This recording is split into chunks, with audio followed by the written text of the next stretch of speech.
Hello, and welcome to Pagan Kids Corner, where we read books, share stories, and talk about nature, energy, and magic. I'm your host, JC Artemisha.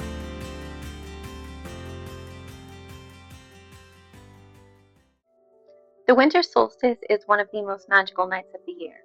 But in this season, it can be hard to find books to share with our children that don't circle around the big red suit.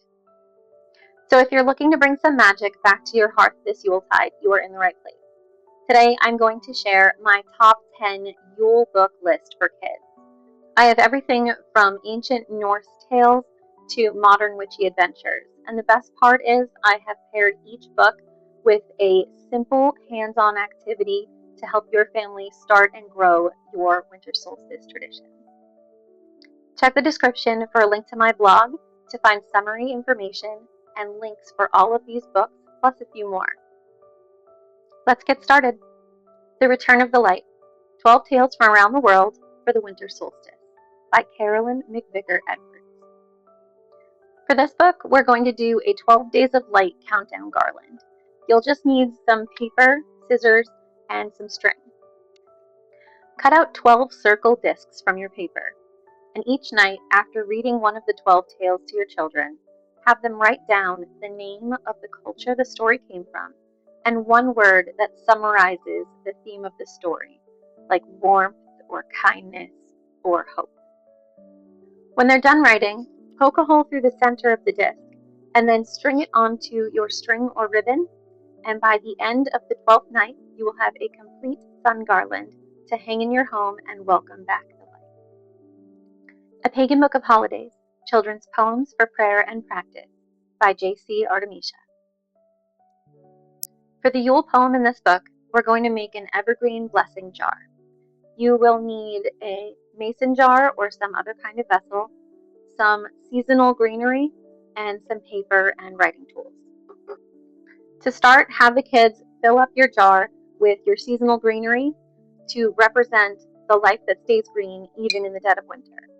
After you've read the poem, have your kids write down a wish or a blessing that they have for the earth or their family for the coming year. You can even encourage them to use the 2-line blessing format from the book. Place these papers into your jar along with the holiday greenery. Then close the jar and keep it sealed until next winter solstice, where you can take them out, read them, reflect, and add new wishes to your jar. Old Mother Frost by Jennifer Hartman. For this story, we're going to do Mother Frost's bedtime potion. Start by filling a spray bottle with filtered water, witch hazel, and some child-safe essential oils like sweet orange, spearmint, or lavender. Allow your children to decorate their potion bottle, and then after you read the story at bedtime, let them spray a little bit of the potion around in their room. When they wake in the morning, the smell will remind them that Mother Frost is watching over them, making sure they are happy, healthy, and festive. The Holly King and the Oak King, a Pagan Children's Tale by J.C. Artemisha. Like all books I've written, this story also has a section at the end with activities and meditations. But today we can also take a look at another activity you can do after you read this story. For the Solstice Crown Exchange activity, you're going to need a flexible twig from outside. I find that pine works really well for this because you're going to want to make a circle. You'll need some other foliage, especially some oak leaves if you can get them, dried berries, or just dried grasses. Just make sure that everything you're picking and touching is safe to handle. A regular candle like this, or a battery-operated candle. Start with your flexible twig and make a circle. And I should have said this before, but you are going to need just a little bit of string to tie that together and hold the shape. Make 2 of these circles to represent crowns for the Holly and Oak Kings. Then have the kids decorate one crown for King Holly with evergreen and berries, and the other for the Oak King with oak leaves, if you have them, and other outside grasses. You can also get creative here and include other decorations like ribbons and beads to represent the Holly and Oak Kings. Once the crowns are made, place the Holly King's crown around a candle jar, or you can place it around a battery-operated candle. Remember, if you are using a real candle, make safe choices with fire and foliage. On solstice night, after you've read the story, have your kids exchange the crowns. Remove the Holly King's crown from the candle and put it away safely for a seasonal nap.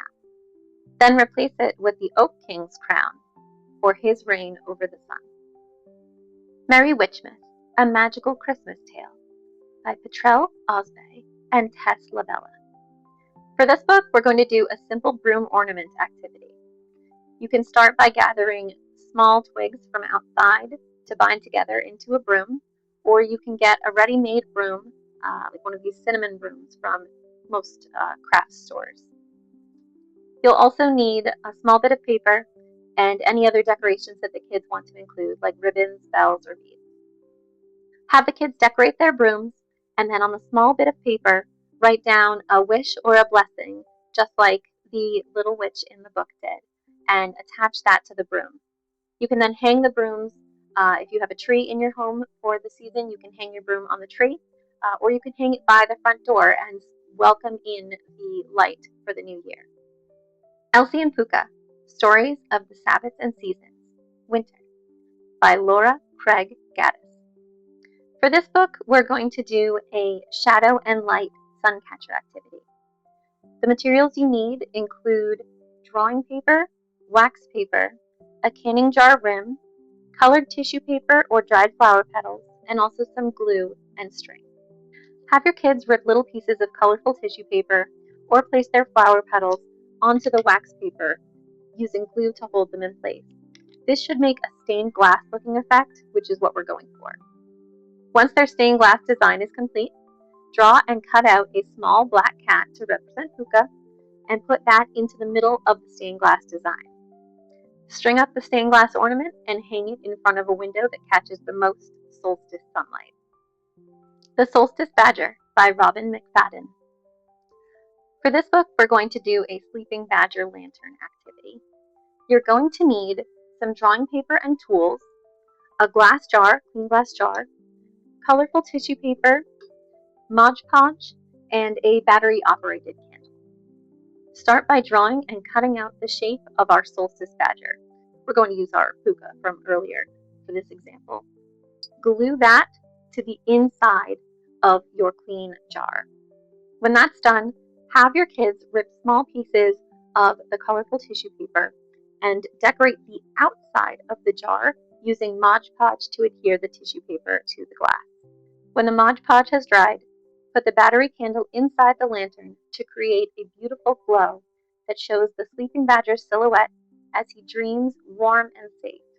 The Shortest Day, Celebrating the Winter Solstice by Wendy Pfeffer. For this book, we're going to do a very simple window shrine activity that's a little reminiscent of Stonehenge. The materials you'll need for this activity include simple stones from outside, small balls of rolled foil, and shiny quartz crystals. Determine which window in your home catches the earliest morning light, and have your kids set their shrine there. Arrange the stones in a pattern or in stacks, and place the crystals and foil balls around the arrangement to catch the sunlight and reflect it on solstice morning. Luke and the Longest Night, A Wheel of the Year book by Kathleen Converse. For this book, we're going to focus on the darkness aspect of the winter solstice. We will be making a light-in-the-dark candle jar. Materials you'll need include black paper, a clean glass jar, scissors, and a battery-operated candle. To begin, have the kids cut out a bunch of shapes in their paper, creating little windows. You'll then wrap that paper around the glass jar and tape it in place. When this is done, put the battery-operated candle inside and turn it on. Then comes the fun part. Turn off all of the lights in the house. Despite the darkness, remind your kids that they are warm and safe and enjoy the light shining through the windows they've created. The Yule Tomty and the Little Rabbit by Ulf Stark. This activity is very simple, and all you'll need is an offering bowl. Place the bowl somewhere special, and after reading each chapter in the book, have your kids leave a small offering for the Tomty This can be something small and simple: a picture they've drawn, a small crystal, a pine cone, or even an acorn. On the final night, fill the bowl with special porridge for the tomte. This harkens back to the Swedish roots of this story. The next morning, when the porridge is gone, the kids will find a small gift from tomte, maybe a letter or a small ornament. I'm also going to include a link to the Swedish press in the description so you can learn more about this cultural story and lore. Thank you for joining me today. I hope you enjoyed these books and have some ideas for traditions to start in your home. Be sure to like and subscribe and share this video with your pagan family friends.